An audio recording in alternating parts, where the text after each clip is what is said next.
Hi மக்களே, welcome to viral cinema. நான் உங்க ஜோஷிகா.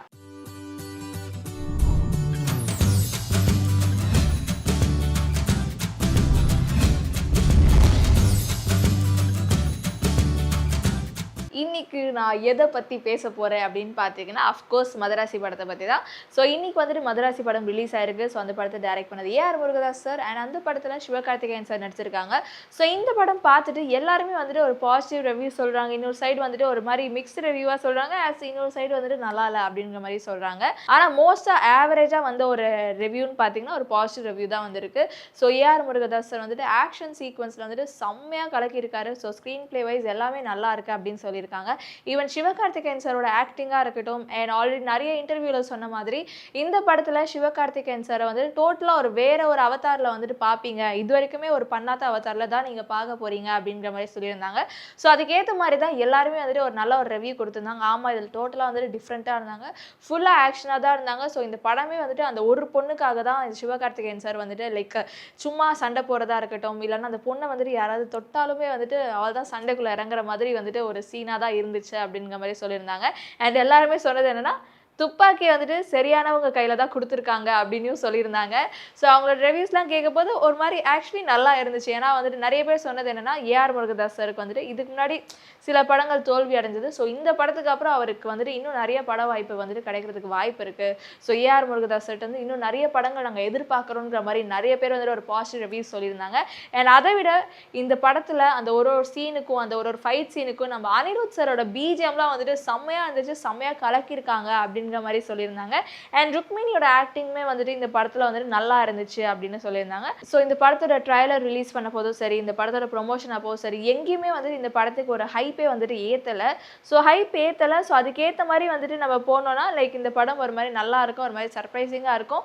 ஸோ அந்த ஹைப்போட போகாமல் இருங்க, உங்களுக்கு ஒரு மாதிரி நல்ல ஒரு ஃப்ளோவில் போகுன்ற மாதிரி எல்லாருமே சொல்லியிருந்தாங்க.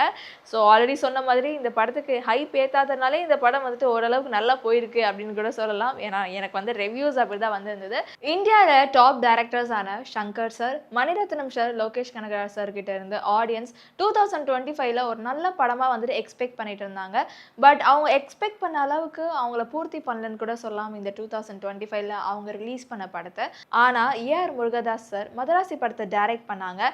ஸோ அந்த படத்துக்கு வந்துட்டு அவ்வளோ ஒரு ஹைப் கொடுக்கல. அந்த ப்ரொமோஷனில் கூடவே வந்துட்டு அவ்வளோ ஒரு ஹைப் வந்து கொடுக்கல. அண்ட் அந்த ட்ரைலரில் கூட லைக் எப்படி சொல்கிறது, நம்ம பெருசாக வந்துட்டு ஹைப் வச்சிடக்கூடாதுன்னு சொல்லிட்டு அந்த ட்ரெய்லரை வந்துட்டு எவ்வளோக்கு லைக் ஓகேயாக காமிக்க முடியுமோ அந்த அளவுக்கு ஓகேயாக காமிச்சிருந்தாங்க. ஸோ எந்த ஒரு எக்ஸ்பெக்டேஷனே இல்லாமல் அந்த படத்தை போய் பார்த்தா லைக் அந்த படத்தில் நிறைய சர்ப்ரைசிங்கான விஷயம் இருக்கும். ஸோ நம்மளுக்கும் வந்துட்டு ஓகே இந்த படம் நல்லா இருக்குங்கிற மாதிரி ஒரு ஃபீல் குட் நம்மளுக்கு தரும். அண்ட் அந்த படத்தோட ஆக்ஷன் சீக்வன்ஸாக இருக்கட்டும் எல்லாமே வந்துட்டு பிடிச்சிருந்ததுன்னு எல்லாருமே சொன்னாங்க. ஆனால் இந்த படம் வந்துட்டு அவரோட ஒரு பெஸ்ட் படம்னு சொல்ல முடியாது. இதுக்கு முன்னாடி அவர் டைரக்ட் பண்ண 2 படத்தோட கம்பேர் பண்ணும்போது ஒரு நல்ல ஒரு படம்னு சொல்லலாம். ஸோ அடுத்ததாக காந்தி கண்ணாடி. ஸோ காந்தி கண்ணாடி படத்தில் நம்ம பாலா சார் நடிச்சிருக்காங்க. ஸோ எல்லாருமே அந்த படத்தை வந்துட்டு அவ்வளோ புகழ்ந்து தள்ளியிருக்காங்க. ஸோ அந்த படத்தோட கான்செப்டும் சரி, அந்த கதை, அந்த ஸ்க்ரீன் பிளே, அந்த படத்தை அழகாக எடுத்துகிட்டு போன விதம் எல்லாமே வந்துட்டு செம்மையாக இருந்தது.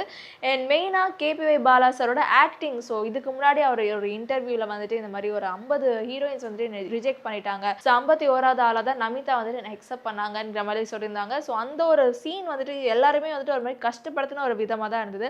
ஆனால் இந்த ஒரு படத்துக்கு அப்புறம் கண்டிப்பாக எல்லா ஹீரோயின்ஸுமே வந்துட்டு பாலா சார் அக்செப்ட் பண்ணிப்பாங்கன்ற மாதிரி நிறைய பேர் சொல்லியிருந்தாங்க. ஸோ இந்த படம், இந்த ஃபர்ஸ்ட் படமே வந்துட்டு பாலா சாருக்கு ஒரு செம ஹிட்டாக வந்துட்டு அமைய போகுது அப்படின்னு சொல்லியிருந்தாங்க. ஸோ இந்த படம் வந்துட்டு based on full and full ஒரு லவ்வை பற்றி தான் எடுத்திருந்தாங்க. அண்ட் இந்த படத்தோட லாஸ்ட் சீன் கிளைமேக்ஸில் வந்துட்டு ரொம்ப எமோஷனலாக இருந்த மாதிரி சொல்லியிருந்தாங்க. ஸோ நிறைய பேர் வந்துட்டு லைக் அழுதுட்டு வந்தாங்கன்னு கூட சொல்லலாம். ரொம்ப ஃபீல் பண்ணி பாலா இவ்வளோ அழகாக நடிச்சிருக்காங்க, அந்த கான்செப்டும் நல்லா இருக்கிற மாதிரி எல்லாரும் சொல்லியிருந்தாங்க. ஸோ ஷெரீஃப் சார் அவ்வளோ அழகாக கதை எழுதி இந்த படத்தை அவ்வளோ அழகாக டைரக்ட் பண்ணியிருக்காங்க. ஸோ இந்த மாதிரி ஒரு கதையில் பாலா சார் அவங்க எப்படி சூஸ் பண்ணாங்கன்னு தெரியல. ஆனால் பாலா சார் வந்துட்டு இந்த ஒரு கதைக்கு ரொம்ப ஆப்டானவங்க அப்படின்னு சொல்லியிருக்காங்க. மைட்பி வேற எந்த ஒரு ஆக்டர் வந்துட்டு இதில் நடிச்சிருந்தாலுமே வந்துட்டு இவ்வளோ அழகாக ஆப்டாக சூட் ஆயிருக்குமான்னு எனக்கு தெரியல அப்படின்னு நிறைய பேர் சொல்லியிருந்தாங்க. ஸோ பாலா சார் ஆல்ரெடி சொன்ன மாதிரி அவங்க லைஃப்பில் வந்துட்டு நிறைய கஷ்டப்பட்டு அண்ட் நிறைய பேருக்கு உதவி செஞ்சு நிறைய பேரை சிரிக்க வச்சு ஸோ இந்த ஒரு ஸ்டேஜில் அவர் வளர்ந்து வந்திருக்காரு. ஸோ அதுக்குமே வந்துட்டு ஒரு பெரிய ஒரு நன்றின்னு கூட சொல்லலாம். நிறைய பேருக்கு உதவி செஞ்சிருக்காரு. ஸோ இந்த ஒரு படத்துக்கு அப்புறம் அவருக்கு வந்து நிறைய ஒரு பட வாய்ப்பு கிடைக்கணும். ஏன்னா கண்டிப்பாக வந்து இந்த ஒரு படத்துக்கு அப்புறம் நிறைய பேர் வந்துட்டு பாலா பாலா சார் வந்துட்டு கண்டிப்பாக சூஸ் பண்ணுவாங்க அப்படின்னு நான் நம்புகிறேன். அண்ட் அவரோட ஃபர்ஸ்ட் படம். ஸோ இந்த படம் வந்துட்டு அவருக்கு ஒரு ஃபர்ஸ்ட் படம் மாதிரியே தெரியல. எப்படி சொல்கிறது, ஆல்ரெடி நிறைய படம் நடிச்ச ஒரு எக்ஸ்பீரியன்ஸ் ஆனால் எப்படி இருக்கும், ஸோ அந்த மாதிரி தான் அவர் அவ்வளோ அழகாக நடிச்சிருக்காங்க அப்படின்னு நிறைய பேர் சொல்லியிருந்தாங்க. அஃப்கோர்ஸ் பாலா சார் நம்ம எல்லாருக்குமே தெரியும், நிறையா வந்துட்டு டிவி ஷோஸ்லாம் பண்ணியிருக்காங்க.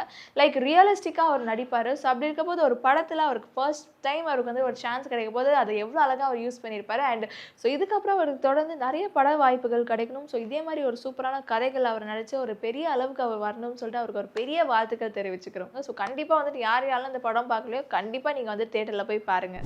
வர்ஷா பரத் டைரக்ஷனில் பேட் கேர்ள் படத்தில் அஞ்சலி சிவராமன் நடிச்சிருக்காங்க. ஸோ இந்த படமும் வந்துட்டு இன்னைக்கு ரிலீஸ் ஆகி நிறைய பேருமே வந்துட்டு இந்த படத்துக்கு வந்துட்டு பாசிட்டிவ் ரிவ்யூஸ் கொடுத்துருந்தாங்க. ஸோ பேட் கேர்ள் அப்படின்ட்டு ஏன் இந்த படத்துக்கு ஒரு டைட்டில் வச்சிருக்காங்க அப்படின்னு கேட்க பொழுது, ஆக்சுவலி அது பேட் கேர்ள்னு வச்சிருக்கே தேவையில்லை. ஏன்னா லைக் அந்த படத்தில் வந்துட்டு லைக் பொண்ணுங்கள்லாம் அவங்க இஷ்டத்துக்கு லைக் ட்ரிங்க்ஸ் பண்ணிக்கிட்டு லைக் கைண்ட் ஆஃப் அந்த மாதிரி இருந்துச்சு.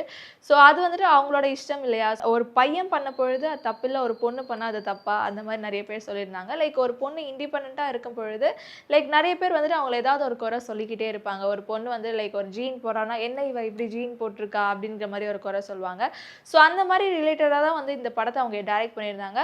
ஸோ நிறைய பேர் லைக் அம்மா பொண்ணெல்லாம் வந்துட்டு சேர்ந்து வந்து பார்த்துருந்தாங்க படத்தை. ஸோ அம்மாவும் பொண்ணும் வந்துட்டு லைக் ஒரே மைண்ட் செட்டாக ஒரே மாதிரி தான் சொல்லியிருந்தாங்க. ஏன் ஒரு பொண்ணு இப்படி இருக்கக்கூடாது, அவங்களுக்கு பிடிச்ச மாதிரி இருக்காங்க அப்படின்னு சொல்லியிருந்தாங்க. ஈவன் வந்துட்டு அவங்களோட அம்மா கூட லைக் இப்போ இருக்க ஜென்ரேஷன் பொண்ணுங்க அப்படி தான் இருக்காங்க, ஸோ நம்ம தப்புன்னெலாம் சொல்ல முடியாது அப்படின்ற மாதிரி சொல்லியிருந்தாங்க.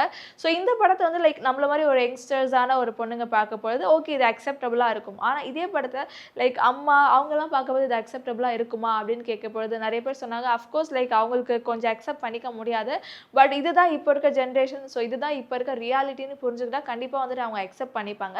ஸோ அம்மா கூட வந்துட்டு சப்போர்ட் பண்ணலாம் லைக் பொண்ணுங்களுக்கு லைக் இந்த சென்ஸ் லைக் இந்த மாதிரி ட்ரிங்க்ஸ் பண்ணுற மாதிரியோ ஸ்மோக் பண்ணுற மாதிரி இல்லாமல் லைக் அவங்க இண்டிபெண்ட்டாக லைக் அவங்க பண்ணுற அந்த சில விஷயத்துக்கு லைக் ஓனாக வேலைக்கு போகிறதா இருக்கட்டும், ஸோ அந்த மாதிரி விஷயத்துக்கு வந்துட்டு அவங்க சப்போர்ட் பண்ணலாம், லைக் ஸ்டாண்ட் பண்ணலாம்.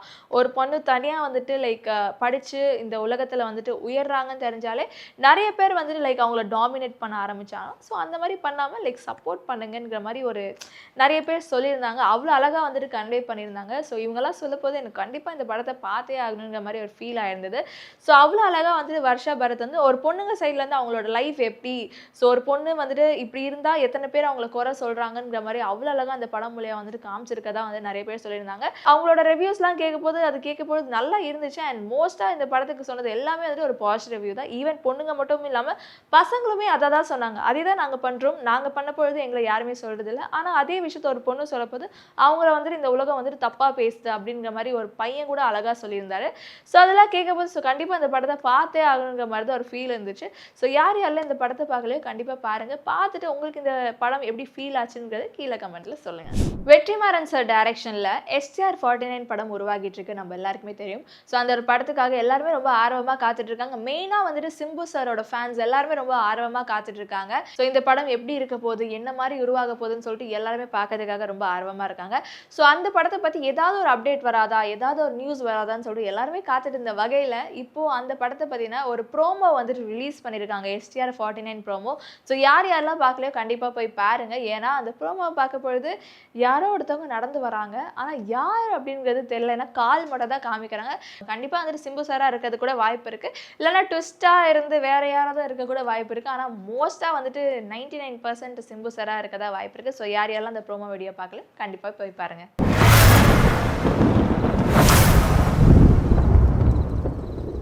இன்னைக்கு வினோத் சார் அவரோட பிறந்த நாளை கொண்டாடுறாரு. ஸோ அவர் ஃபர்ஸ்ட் அவர் வந்துட்டு அசிஸ்டன்ட் டைரக்டராக Parthiban sir and Vijay Milton சாரோட கோலிஸோட படத்தில் அவர் ஒர்க் பண்ணியிருப்பாரு. அதுக்கப்புறம் 2014 அவர் ஃபர்ஸ்ட் டைரக்ட் பண்ண படம் தான் சதுரங்க வேட்டை.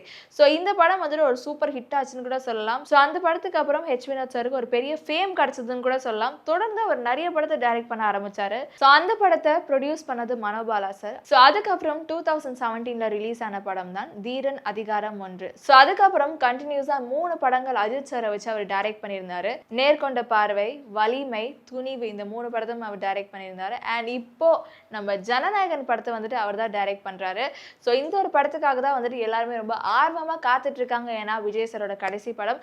ஸோ இந்த ஒரு படத்துக்கு ஒரு பெரிய எக்ஸ்பெக்டேஷன் இருக்குன்னு கூட சொல்லலாம். ஸோ மக்கள் எதிர்பார்க்குற அளவை விட வினோத் சார் இந்த படத்தை இன்னும் வேற லெவலில் வந்துட்டு கொடுப்பாருன்னு தான் எல்லாருமே எதிர்பார்த்துட்டு இருக்காங்க. ஸோ இந்த படமும் வந்துட்டு பேஸ்ட் ஆன் ஒரு பொலிட்டிக்கல் பொங்கல் ரிலேட்டடாக தான் இருக்க போகுது அப்படின்னு சொல்லியிருந்தாங்க. ஸோ இந்த படம் வந்துட்டு பொங்கல் அன்னைக்கு ரிலீஸ் ஆக போகுது. ஸோ இந்த படம் விஜய் சாரை வச்சு இவர் சூப்பராக ஒரு படம் எடுத்து இந்த படம் ஒரு சூப்பர் ஹிட் ஆகணும்னு சொல்லிட்டு அவருக்கு ஒரு பெரிய வாழ்த்துக்கள் தெரிவிச்சுக்கிறேன். அவங்க ஃபேமிலி ஃப்ரெண்ட்ஸ் சார்பாக அண்ட் ஃபேன்ஸ் சார்பாக முக்கியமாக டூரிங் சினிமா சார்பாக அவருக்கு வாழ்த்துக்கள்.